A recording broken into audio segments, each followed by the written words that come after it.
Now we're going to do chicken with a rosemary butter sauce. And real quick, let me just tell you a little story. There is a restaurant from back in the town that we lived in for about the last 10 years before we kind of hit the road and started moving. And the name of it was Corrado's Ristorante. And it was a wonderful Italian place. And he had a dish called Mount Vesuvius chicken. And it was absolutely wonderful. And it had this just luscious rosemary white wine sauce. And he would always do it with roasted vegetables. So this is my take on Corrado's Mount Vesuvius chicken. So what we're going to do, let's go ahead and get our pan going. And from the other chicken that we just did, I still have some of the olive oil and the butter in there, so I'm just going to add just a little bit more. And a little bit of butter. There we go. Now, while the butter's melting, let's go ahead and give a couple of cloves of garlic. I've actually got 3 here. I like mine kind of garlicky. You can definitely back down on it if you don't. And not use, 3. But anyway, let's give it a chop here.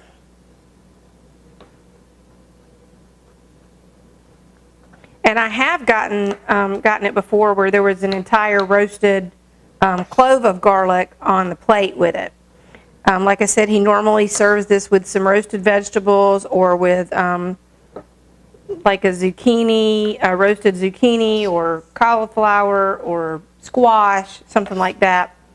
And it's always delicious. And a lot of times he'll do a roasted potato, but since we are not doing potatoes because we're eating Paleo, there's just plenty of other vegetables that you can use. All right, you can kind of hear it sizzling. I'm going to go ahead and throw our garlic in for just a second. You want to really watch that though because you don't want to burn your garlic. Yum. Already smells delicious just because it's garlic. All right, now we're going to use our other 2 chicken cutlets. And I've shown you how I cut it and make it really simple for weeknight meals.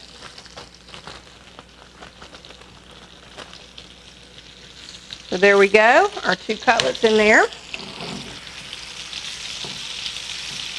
Now as those start to cook, I'm going to go ahead and get some rosemary chopped up.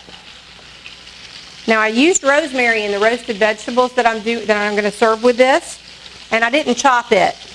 Since it was kind of just going on top of the vegetables and in the oven, it wasn't a big deal. But this, because we're going to end up making a sauce out of it, we would like for this to be a little more chopped up. So, there we go. And then just run your knife through it.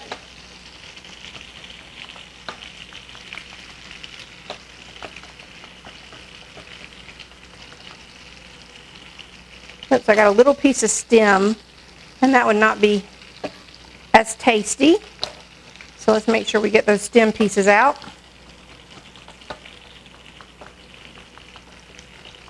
Not that they wouldn't be as tasty, it would just be kind of tough.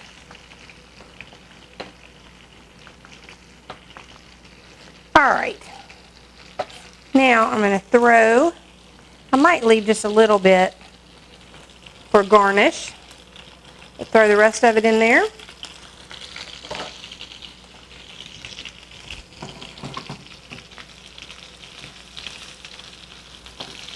As you can see, we're already starting to get some brown there. So I'm going to flip it. Oh, I wish you could smell it. It is fantastic.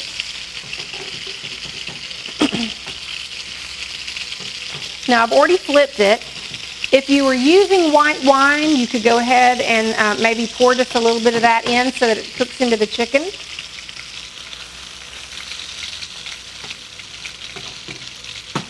Or you can wait until you're really good and brown on both sides.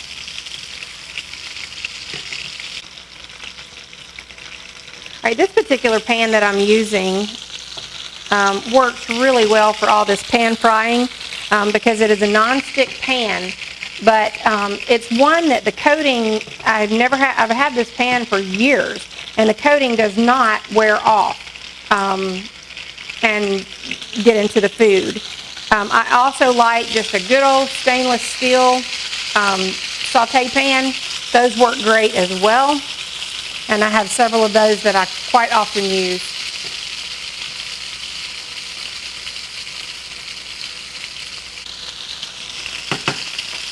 All right, just so it'll cook a little bit quicker, I'm just going to pop a lid on the top of it.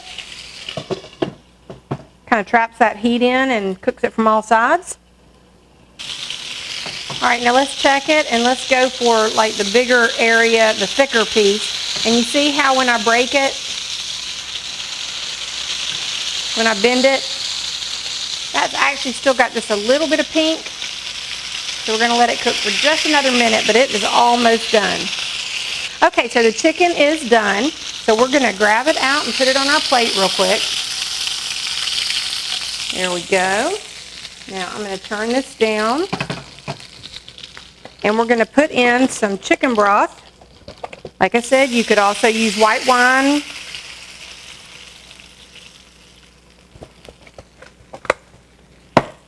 But since we are looking at not just going paleo, but a Whole30, let's do it with the chicken broth because that would be okay. Kind of wipe up some of this splatter. It's splattered everywhere.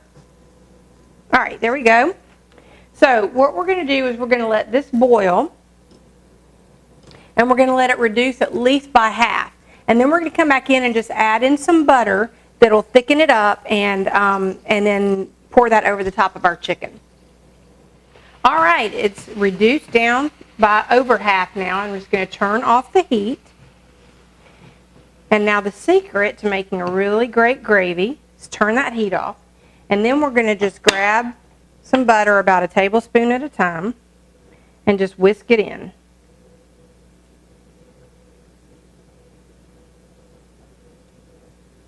You can already see how the fat from the butter is emulsifying and making it thicker.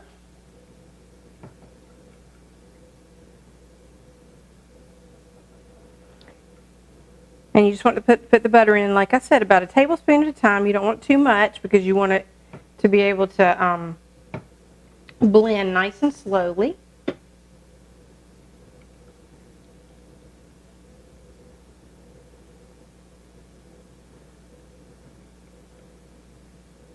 And of course it smells delicious.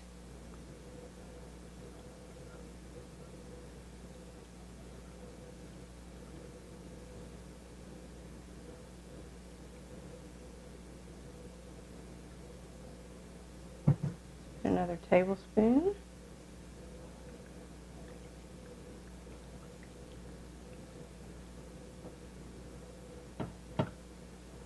See how beautiful it's looking? You don't need flour to make a pretty gravy, and you definitely don't need flour to make a nice tasting gravy.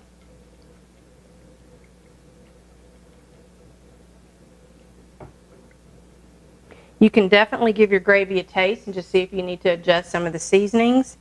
But there's such great seasonings in your pan from where you cook the chicken, you probably won't need much.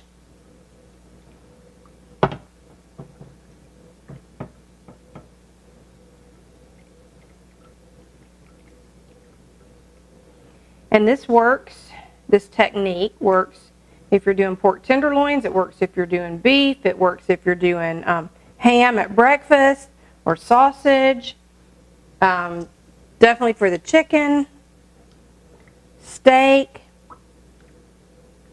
This is just a great technique to make a wonderful gravy with whatever pan juices you have, and then you can throw in acids like lemon or lime or wine. Beef broth, vegetable broth, chicken broth, seafood, shrimp broth, something like that, any of that. All right, so I think that our gravy is ready. Just make sure that all that butter is melted. And we're just going to pour this over the top of our chicken. Yummy. And then I saved a little bit of our rosemary, and I'm just going to sprinkle that over the top. There we go. And so you have another wonderful chicken dish with the rosemary, and I'm going to put the roasted vegetables that I did just on the other side of the plate, and it's going to be a fantastic, quick, easy, healthy meal.